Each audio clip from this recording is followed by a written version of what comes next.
Então, o senhor sabe que essa é uma questão assim bem comum e que não deveria, né? Assim, é muita medicação. Muitas vezes, por exemplo, uma medicação que é muito usada, que é a medicação para que é do grupo lá dos inibidores da bomba de prótons, que são os omeprazóis. Esses medicamentos prejudicam muito a digestão, né? Já começa a atrapalhar desde ali, né? Então, a gente tem que ter esse atendimento multidisciplinar, ele é importante por conta disso, sabe? Então, a gente avaliar todos esses medicamentos, lógico que medicamento, né, de prescrição médica só o médico pode tirar, mas aí a gente em contato com o médico, eu acho que é a parte mais legal, porque a gente consegue, né, ir dando sugestões mesmo. Né, esses dias eu atendi um paciente parecido com o senhor, assim, por exemplo, com muitos medicamentos, e aí eu, né, conversei com o geriatra, inclusive, que acompanha ele, e a gente, né, ele topou de a gente fazer uma troca de uma das medicações por um fitoterápico.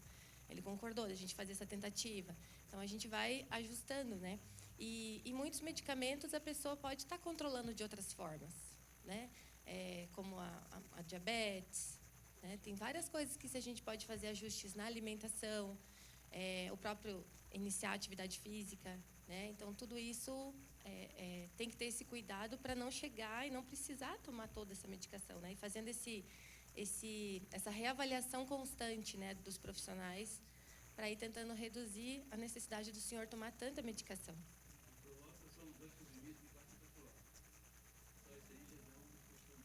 Sim. E a questão do Prolopa mesmo, né? A gente faz assim alguns cuidados, né, para garantir uma boa absorção dele, né? Então a gente dá aqueles intervalos com a alimentação, então toma o medicamento, espera 30 minutos para se alimentar. Aí é que eu queria chegar, porque é bem importante. Então, né, esperar 1 hora depois que se alimentou para tomar medicação. Essa é uma orientação bem geral, mas no dia a dia, o que a gente faz? Né? Eu tenho que observar, por exemplo, o paciente fala para mim que na dose do medicamento, das 10 da manhã, ele sente que ele fica com off muito, né, o medicamento não faz muito efeito. Então, eu vou observar como está a alimentação dele todo aquele período.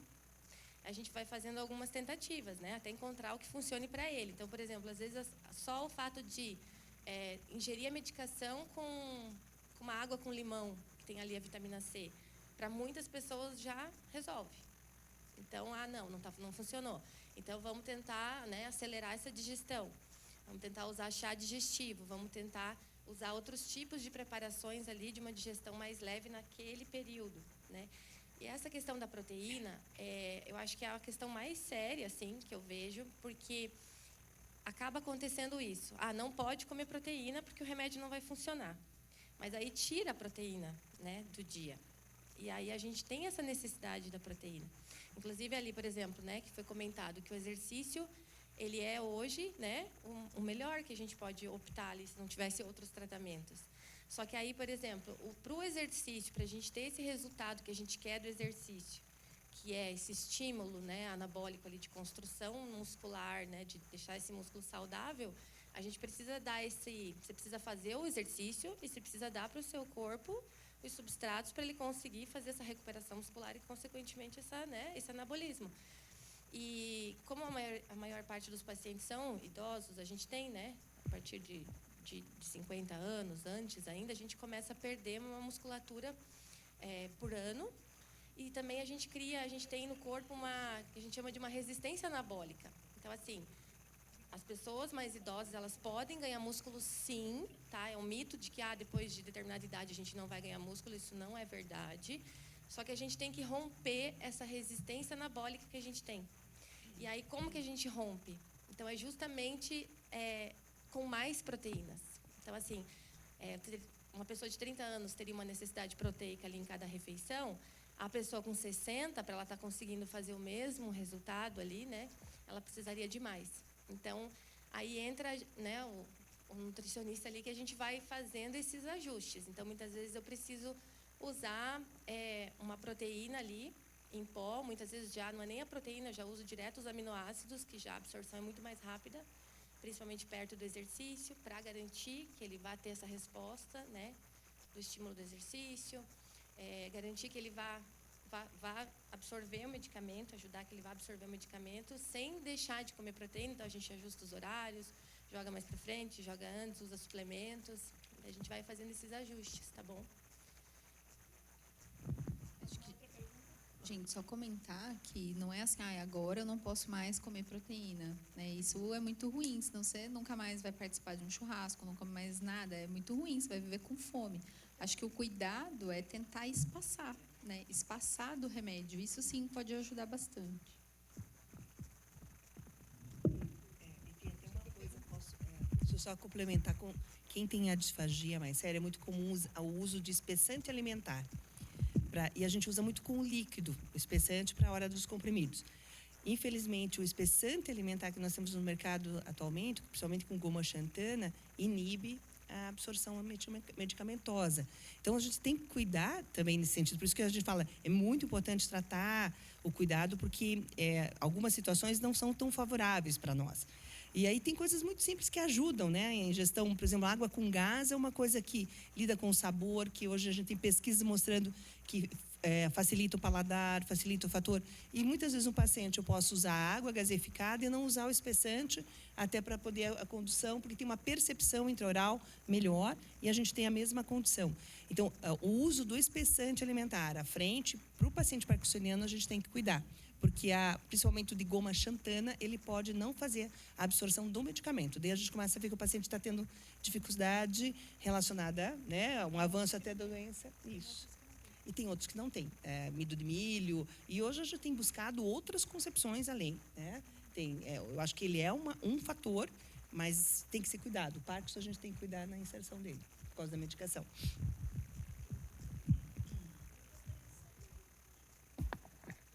Acho que agora foi. Doutora Mariana ou doutora Beatriz, se há estudos com o uso da cannabis para o tratamento da doença de Parkinson?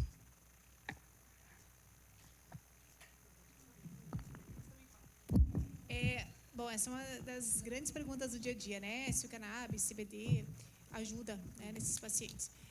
A gente tem estudos, sim, né? Cada vez mais estudos. Eu vejo assim que o cannabis tem um hype e agora já está dando, né, uma descidinha, porque não foi tudo aquilo que falaram. Então, assim, eu não sou contra, eu indico meus pacientes CBD, mas quando bem indicado.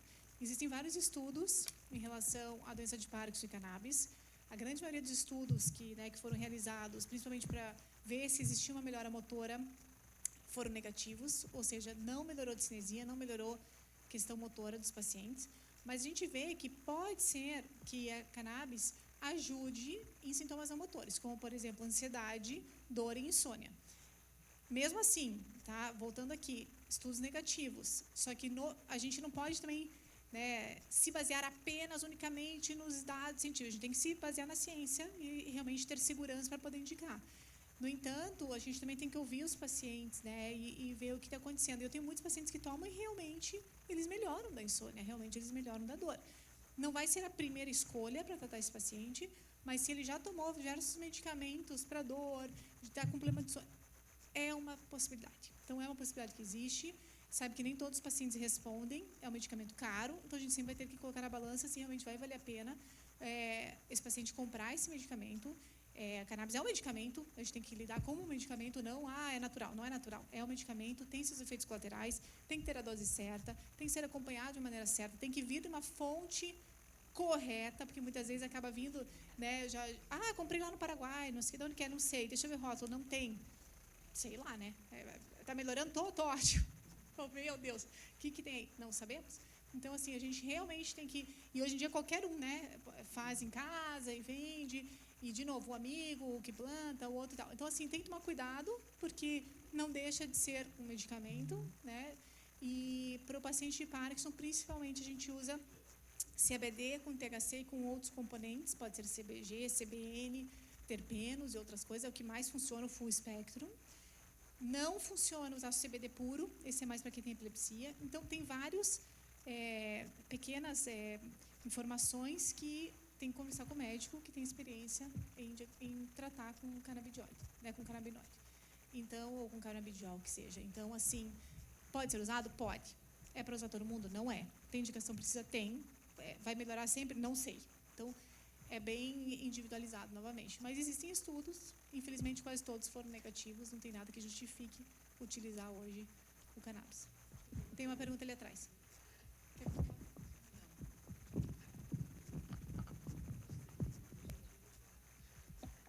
Oi, som. Legal, pessoal. Parabéns pela iniciativa do bate-papo. Acho que isso é muito bacana. Eu trabalho na área como personal, né? Então é gratificante ver. Há 8 anos, mais ou menos, eu trabalho com alguns clientes que têm Parkinson, né? E já tive o prazer de passar pelaquele que não conseguia andar até hoje por uma pessoa que consegue se desafiar, e é bacana ver isso. Eu sempre brinco e falo, me dê com respeito, tá? Me dê um Alzheimer, mas não me dê um Parkinson. Porque o Parkinson, a pessoa ela fica consciente, né? E para quem está do lado, parece ser algo bizarro, né? Mas ele se sente cada dia matando um dinossauro por dia. Né? E é bonito de ver quando uma pessoa ela se coloca, que se encontra na atividade física, ela se desafia. E esse relato que vem ali da frente, que ele coloca a questão da melhora da absorção, né, do medicamento, e ele se desafia a fazer isso. E eu sinto isso. Enquanto o meu paciente, quando ele me procurou, meu cliente me procurou, e eu vi ele como uma pessoa normal, eu falei, aqui dentro você vai fazer tudo o que você conseguir. O que eu vou fazer é, de fato, adaptar o exercício para você. E vou te incluir aqui dentro, com outras pessoas normais, ditas normais ou não, enfim. Essa sociabilização faz ele potencializar a sobrevida dele, né? E eu acho isso muito bacana. Infelizmente, pouco difundido a questão, e só procura informação quem tem ou já passou por isso, né? Está vivendo do lado de um ou do outro, né? E a minha pergunta para vocês é se a questão hoje tão dita da questão do segundo cérebro, que é o intestino. Porque, pessoal, eu estimulo bastante, a Ellen me conhece, eu não sou nutricionista, não meto o dedo ali, mas eu procuro sempre fazer um laboratório de desafios. E a gente vê que as toxinas, elas estão existindo, elas estão cada vez mais potentes. E como o colega colocou, tomam muito medicamento. Então, a minha dúvida é se já existe, ou como é que está a questão aí hoje do segundo cérebro, que é o nosso intestino, em relação à questão do Parkinson ali em cima, tá? Seria mais ou menos isso. Para você ver só a importância, né, do exercício, a gente tem 2 físios, né? E um dos outros.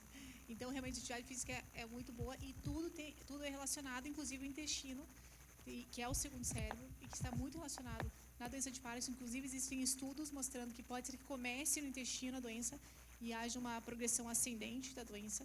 Então, muitos estudos com desbiose, acho que a Ellen vai comentar para vocês agora, em relação à alimentação, às toxinas, o leaky gut e tudo mais. Então, eu também fiz, né, sou metida igual você, fui fazer um curso de neuromodulação intestinal, não tem nada a ver com isso.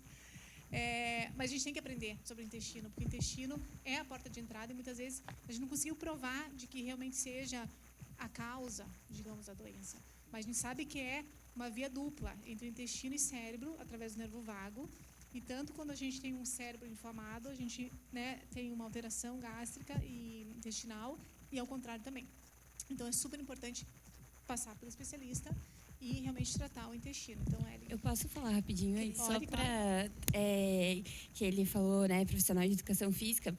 Então, eu tenho pacientes minhas aqui que estão de prova. A gente sempre fala da questão da importância da fisioterapia, mas os ganhos e benefícios quando o paciente faz acompanhamento com personal, com musculação, são incríveis, assim. Eu sempre costumo dizer que a parte da fisioterapia é importante, mas a parte de ter, porque a gente sabe que hoje em dia, né, padrão ouro para ganhar músculo é força, é musculação. Então, eu sempre falo, não adianta só fazer fisioterapia, tem que fazer força muscular também. Tem que procurar um profissional da parte da educação física, né? Porque cada um tem que estar no seu nicho, mas muito importante. E só que tem muita questão quando o paciente vai procurar um personal, né, um profissional da área, não tem o conhecimento, não sei como lidar, não posso pegar os casos, e aí acabam muitas vezes ficando só na parte da físio. Mas eu costumo dizer a importância, né, de tanto dos profissionais para saber da doença e como lidar, mas também dos pacientes saber a importância de fazer a parte da musculação, a parte do ganho muscular, que é tão importante para esses pacientes. Para todos, na verdade, né, mas principalmente. Eu queria também complementar essa parte da atividade física, parabenizando o Fred. O Fred é um personal, gente, maravilhoso, o trabalho dele é incrível. E complementar com uma história que eu ouvi de um familiar de um paciente, que ele fez a cirurgia, né, do DBS, e um familiar dele comentou comigo que percebeu uma mudança, a mudança mais significativa que percebeu na qualidade de vida dele não foi depois da cirurgia, foi quando ele decidiu levar a atividade física a sério. Então, para a gente ver a importância disso, né?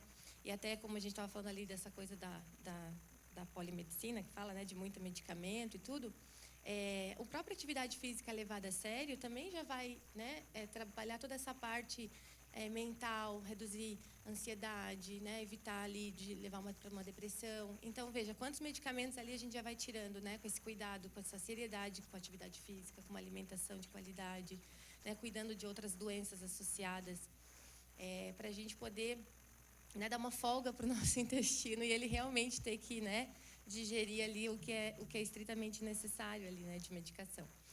E falando do intestino, o intestino, né, hoje né, tá no auge, né, das informações, isso é muito legal. A gente já sabe, né, que existem ali dentro do nosso trato digestivo são trilhões de bactérias, né? Eu sempre falo, tem boas, tem ruins, tem as que, né, não, indiferentes, mas tem que existir uma harmonia ali dentro, né, entre essas bactérias, porque elas têm outras funções, né? Não é só elas fazem ali, por exemplo, a fermentação das fibras de alimentos, né, de fibras que a gente não digere, e com isso elas produzem várias substâncias que são importantes para o nosso corpo, e que são justamente essas substâncias que vão estar se comunicando, né, inclusive com o nosso sistema nervoso central. Então, a gente tem que buscar essa simbiose que a gente fala, né, que é essa harmonia no intestino, que a gente ouve bastante falar da disbiose, né, que é justamente esse desequilíbrio. Mas a gente tem que, né, focar em como a gente vai conseguir, então, manter essas bactérias ali em harmonia para a gente ter essa simbiose, ter, então, né, garantir que a gente vai ter o nosso intestino produzindo coisas e mandando coisas importantes, né, para todo o nosso corpo. E aí a dieta, ela realmente é, né, o fator ali de maior impacto, né, de maior ação ali para a gente manter, né, esse intestino saudável. A gente tem... Por exemplo, hoje tem muitos, né?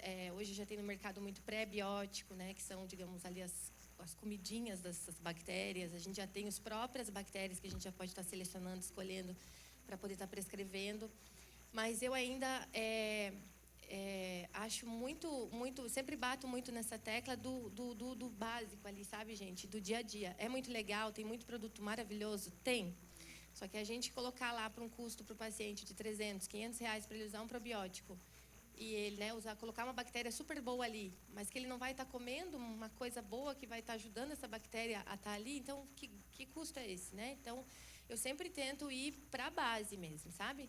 A gente tem que ter uma alimentação mais limpa, que a gente fala, né? Tem que ter coisas mais naturais, mais saudáveis, mais cruas, mais frutas, mais legumes, reduzir um pouco desse excesso, né, de industrializado que a gente consome.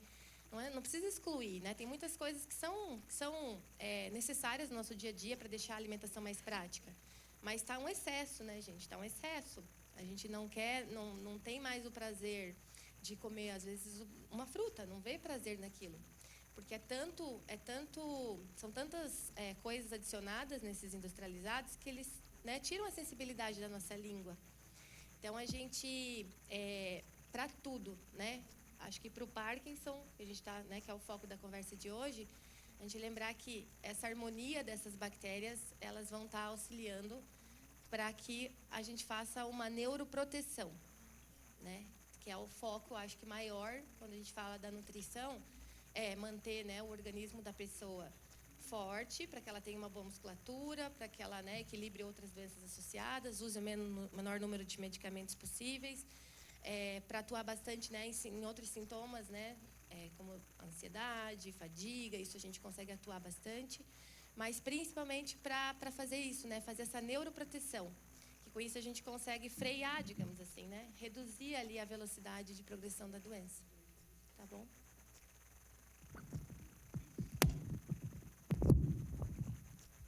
Acho que temos mais uma pergunta, daí acho que vamos encerrar as sessões de perguntas. Aí, como vai ser um coffee break bem aberto, bem assim próximo, também podem perguntar para os profissionais também, fiquem à vontade.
Bom, sinta-se recebida, um abraço de todo mundo, a sua fala me emocionou também. E acho que todo mundo deve ter passado por isso, ou passa em algum momento, seja com qualquer diagnóstico, né, com qualquer doença. Assim, estamos, gente, com muitos estudos, muitos, né, ainda não conseguiram definir uma causa específica, assim, olha, é isso. Há uma pequena porcentagem que é genético, então o pessoal costuma associar muito assim, é neuro, é de idoso ou ninguém, né, ou estritamente genético. Então a gente ainda não conseguiu isolar isso. Né? Então não sabemos dizer. Existe essa teoria, se começa no cérebro ou se começa no intestino. Acho que são muitos fatores que influenciam, e as pesquisas para a gente dizer é ou não é, elas precisam ser muito objetivas. É difícil você isolar, né? Trilhões de bactérias, como é que a gente vai falar? São 2, são 3, são 10, é uma só? Então, as pesquisas ficam difíceis nesse sentido. Assim, então tem a teoria dos agrotóxicos também, que pode influenciar, pode facilitar a doença, né? E é isso, assim, a gente não tem uma coisa só que possa provocar, que a gente possa dizer, né, doutora, assim, ó, uma coisa que provocou tudo. Mas eu sempre brinco que, desde que eu sou pequena, lá vem o Globo Repórter e fala para todo mundo, você tem que comer bem, dormir bem, fazer atividade física e também tomar o cuidado, né? Porque a gente tem que acompanhar o paciente ao longo de um tempo para ver se aquilo é Parkinson, se é um parkinsonismo, o que vai definir ao longo do tempo. E o que a gente pode fazer de melhor é cuidar, reabilitar o que precisa e tá todo mundo reunido. A doutora pode complementar algo? Obrigada por você estar aqui. Realmente, eu acho que essa é a maior ajuda que você pode dar para o seu marido, né? É difícil, não só para o marido, né, para a pessoa que tem inteiro de ouvir você, tem página de fala 4 palavras. Como não é fácil para o familiar e para toda a família, porque todo mundo é envolvido nisso. Você perguntou em relação, então, realmente, a fisiopatologia da doença é extremamente complexa, por isso a gente não consegue uma cura específica, porque vem de todos os lados. Existem estudos com a questão genética, eu falo, não tem ninguém na minha família, mas a maioria, 90% dos pacientes com Parkinson é idiopático, não tem uma causa, são várias causas, fatores ambientais, e fatores genéticos da pessoa. Então, a gente fala que você tem uma arma, né, e o ambiente puxa o gatilho. Qual é esse ambiente? Então, a gente vai ter fatores de risco e fatores de proteção. E cada um vai ter sua vida própria. Então, o que você come, se você usou, se você foi exposto a agrotóxicos, se você usou, né, algum medicamento, se você usou algum tóxico mesmo do trabalho, né? Então, né, se fala muito sobre, né, etileno e outras coisas, que não é possivelmente no caso dele, ou radiação, né? Existem, né, outros fatores de risco para vir desenvolver doença mais precoce, e existem fatores de proteção, então a poluição do ar, o que você come, se você fuma. Então, são tantos fatores. Tem um estudo bem importante, que foi feito na Austrália, inclusive, para tentar aprender sobre esse estudo. Então, a gente vai ter que pôr na balança de cada pessoa, de cada indivíduo, a parte genética e a parte mental de cada um. Você vê a complexidade disso, né? Então, por isso, a gente não consegue ainda ter uma cura, um tratamento definitivo, porque é uma complexidade muito absurda para cada indivíduo. A questão do parkinsonismo é 90% idiopático, 5 a 10% parkinsonismo genético, né, causada por uma alteração genética conhecida. Então, a gente pede para pacientes jovens, possivelmente ele é jovem, porque você é jovem, então, a gente pede para pacientes abaixo de 50 anos fazer um teste genético, porque se vier com uma alteração genética, nem sempre precisa ter pai, avô, né, pode ser uma alteração recessiva, por exemplo, e vai ter só ele, ou um primo, ou alguém distante. E aí, a gente, se tiver uma alteração genética, hoje em dia eu peço para todos os pacientes que têm abaixo de 50 anos, para quê? Vai mudar o tratamento? Hoje não vai. Mas, por exemplo, se ele tiver uma alteração genética, é muito comum, né, que em pacientes jovens, que é GBA, é a mais comum de todas, vai ser medicamento específico para GBA.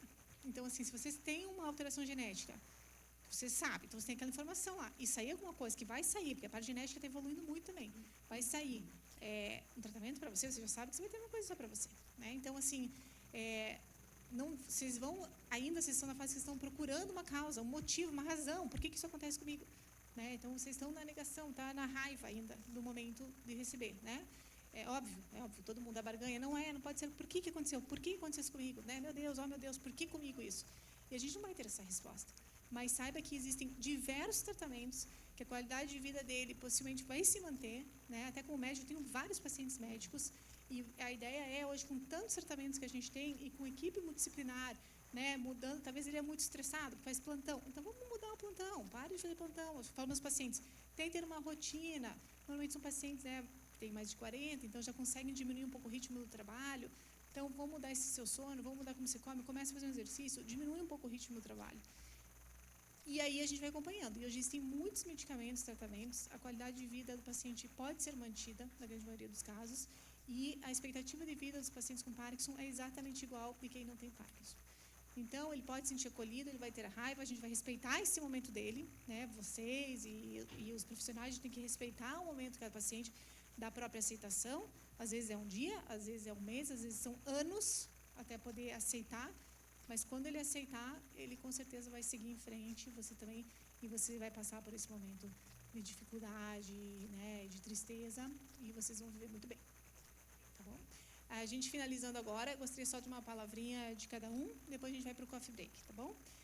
Ângelo, o que você gostaria de dizer, talvez para quem tem o diagnóstico, ou uma dica sobre fisioterapia, assim, jogo rápido para a gente finalizar. A dica até para o seu marido, né, começar o mais rápido possível uma atividade, diminuir, desacelerar um pouquinho, se ele está fazendo muito plantão, essas coisas assim, e começar a atividade física, qualquer uma que ele gostar, para ele já começar a ter esse fortalecimento, essa movimentação, para frear um pouco o avanço, né? E obrigado pelo convite aqui de hoje. Queria agradecer o convite de vocês, queria agradecer a presença de todos. Me coloco à disposição também, se alguém quiser, né, bater um papo, quiser tirar alguma dúvida, alguma coisa, estou à disposição no meu Instagram, Facebook, enfim. E acho que a mensagem que eu queria passar é assim, busquem, né, realmente o máximo possível, como né, ela comentou ali, da informação, que é isso que vai ajudar. Mas eu queria que nesse processo vocês façam isso da forma mais tranquila possível, sabe? Não transformar essa busca em comer melhor, em buscar fazer exercício, isso um estresse, sabe? Que eu acho que é o que eu mais vejo, assim. Eu sempre tento passar essa mensagem, sabe? eu acabo abordando diretamente a nutrição, né, por ser nutricionista, mas acho que para a equipe toda. Não tem que, sabe, ai meu Deus, eu comi aquilo e agora eu não podia. Gente, a vida, sabe, isso reflete muito mais, sabe? Então, assim, eu vou começar a comer melhor. Como que eu posso? Né? O que eu posso incluir a mais? Né? Mas quando for comer algo, gente, comam aquilo com prazer, sabe? Às vezes eu recebo foto da pessoa me fala, estou no aniversário, o que eu como? Eu falo, você come o que você quiser, come docinho, come bolo, come o que tem aí. Você quer comer isso? Você não vai comer porque você está aí, né? Mas se você quer, gente, coma, curta, se delicie. Falo, deixa bastante tempo na boca, né? Que a gente não sente o gosto na barriga. Então, assim, eu acho que essa é a minha mensagem que eu queria passar para vocês, né? De uma pessoa que já atendo, né, bastante pessoas com Parkinson, e acho que é o que eu sinto, assim. Que vocês levem isso da forma mais leve possível e lembrem dessa questão do quanto a saúde emocional de vocês, ela é importante, tá? E que tudo sem estresse, tudo sem extremismos, tá bom? E o coffee vai estar cheio de porcaria. Então, comam com muito prazer. E eu vou comer também, não quero ninguém me de butuca no meu prato. Poxa, achei que era só fruta, não? Putz. Não, as pessoas me veem comendo alguma coisa, falam, você come isso? Eu falo, gente, eu também moro aqui na Terra. Eu queria agradecer muito o convite, a organização, a presença de vocês. Queria dizer que procurem ajuda, ofereçam ajuda. Quem esteve aqui e sabe um pouquinho mais agora, sempre que a gente escuta um pouquinho mais, a gente aprende, então leve isso para frente. Podem contar com a gente, né? Estamos aí à disposição. E nenhum diagnóstico é uma sentença, né? Eu vejo a Ellen falando, eu penso, ninguém sofre tanto assim por diabetes, às vezes atrapalha tanto. Então, vamos em frente, como diz um grande amigo, vamos em frente, tem muito pela frente. A doutora Mariana já falou assim que a expectativa de vida é a mesma, então vamos lá, vamos aproveitar o que dá dessa jornada, tá bom? Obrigada. Um agradecimento grande, parabenizar o projeto. Eu acho que isso é de extrema importância. Importância para nós profissionais, importância para pacientes e familiares. Sabe, Fred, né? Eu fiquei pensando, você falou, olha, dos distúrbios do movimento, se um dia o cara lá em cima dissesse, vai ter eu digo, me dá o Parkinson, porque a gente conhece, a gente sabe como ele funciona. Ele é das doenças a que a gente mais pesquisa hoje, mais avançou. Mantenho minha consciência até o final, vou brigar, né? Vou ter que dar a mão para o meu Parkinson e dizer, vamos lá, meu amigo, mas é possível de conviver com ele. Então, eu tenho um pouquinho uma diferença, acho que eu vejo, quando chega um Parkinson, eu digo, que bom, ok, vamos lá, esse eu vou dar conta, eu consigo tem cartas na mangas para a gente trabalhar. E tem muita coisa boa, né, a se conseguir desenvolver e a sequencializar. É um cérebro que precisa ser compreendido melhor. Então, a dupla função, a relação de como a gente vai trabalhar com a parte vocal, comunicação, deglutição, tudo isso tem um cérebro que funciona e ele responde bem. O Parkinson responde bem a atividade física, responde bem a questão nutricional, responde bem a medicação na grande parte do tempo, responde bem a terapia fonoaudiológica. Então, isso é muito favorável. E, às vezes, a gente trabalha com outras doenças que, infelizmente, não dão para nós essa perspectiva. E o Parkinson dá. E hoje, cada vez mais, a gente trabalha no sentido de que vocês possam dar continuidade às suas vidas, às suas atividades profissionais, às atividades amorosas, atividades que sejam satisfatórias de atividade física ou outros. Então, eu acho que isso tem que ficar um pouco mais... A gente tem que desmistificar um pouco. É dolorido, não é fácil. Qualquer diagnóstico, câncer não é fácil, diabetes não é fácil, não é fácil. Mas, dentro das doenças neurológicas, essas a gente já conhece. A gente sabe muito mais hoje sobre como ela desenvolve. E a gente tem muita coisa na manga para poder auxiliar. Então, acho que é importante ter bons médicos, uma boa equipe de apoio, ler mais, né, sobre isso, desmistificar, falar sobre isso, se permitir dialogar com o parceiro, com a parceira, com os filhos, permitir falar sobre o Parkinson no seu ambiente de trabalho. Olha, eu tenho Parkinson, mas eu vou continuar trabalhando, nós vamos adaptar algumas coisas aqui.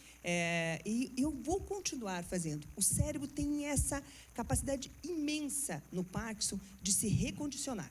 E isso, para nós, é muito favorável. Então, como ele tem uma capacidade de se reorganizar, nós temos uma condição de reabilitação, senão nós não estávamos apostando na reabilitação como a gente aposta.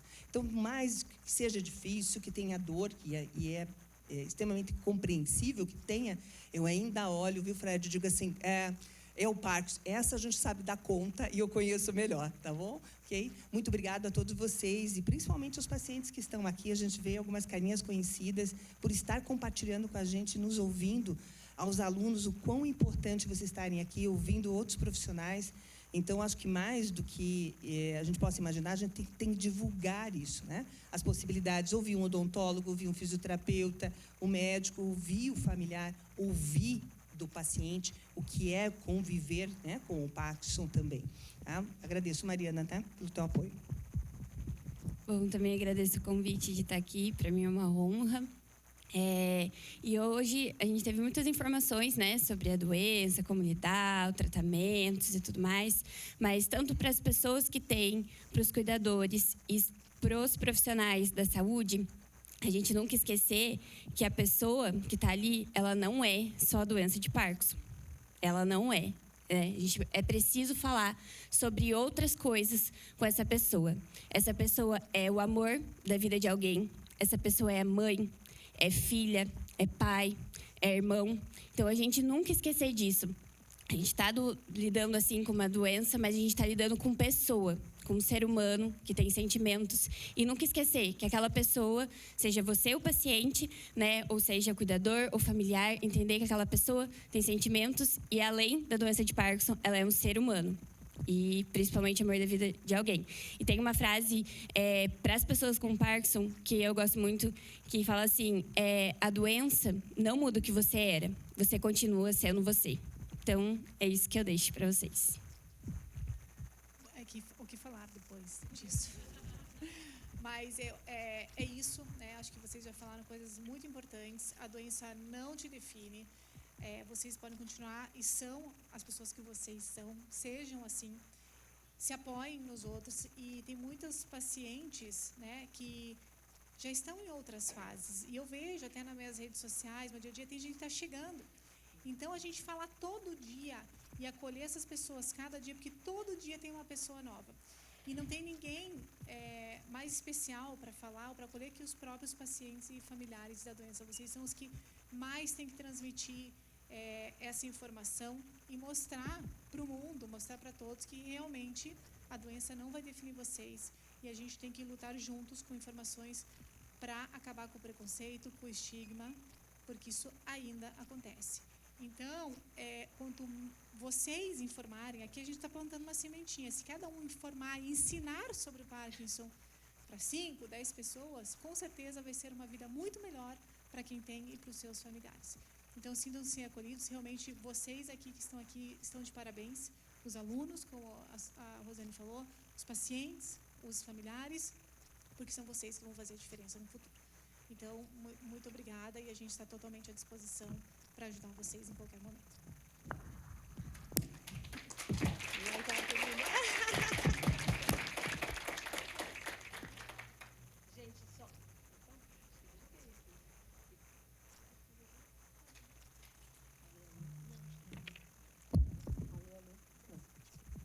Já está acabando a bateria para a gente parar de falar.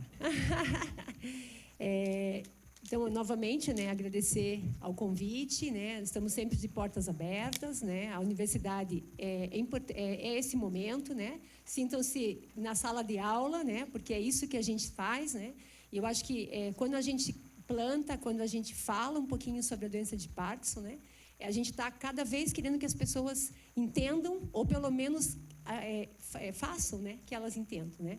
Bem que finjam, pelo menos, para entender, né? Eu falo que ninguém me conhece, não conhece meu projeto. Eu já falo, você conhece meu projeto?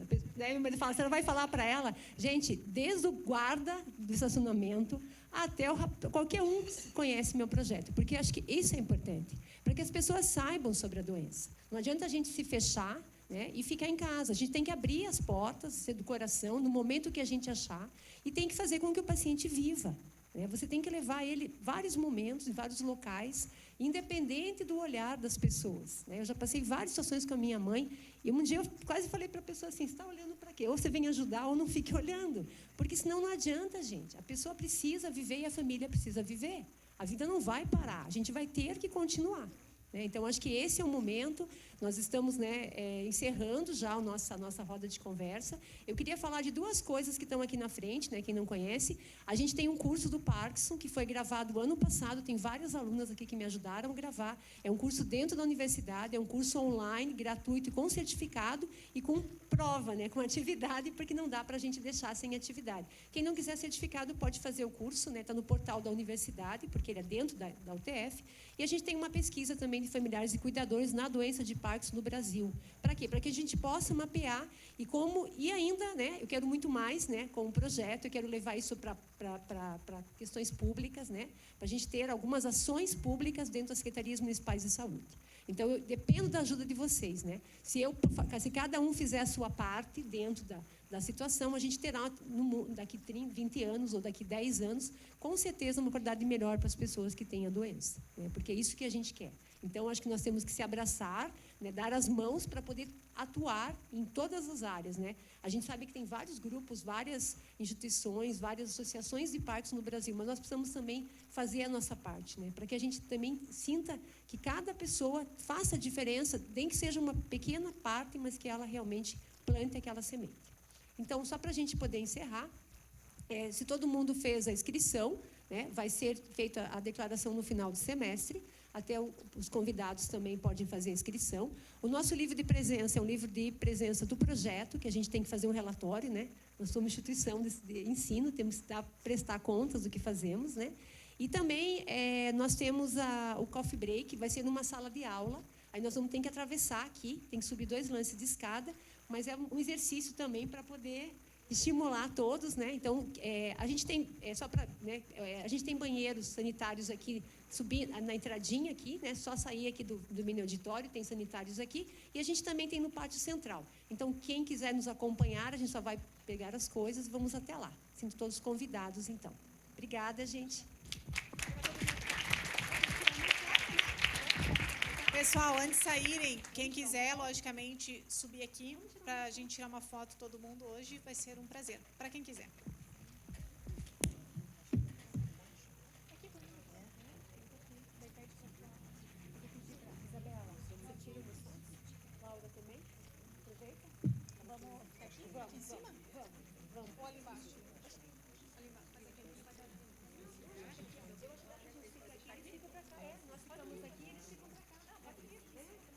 Quem quiser subir, podem subir. Venha, já faz parte daqui. Subam. Venha, suba, Fred. Venha, Fred. Agora você já faz exercício.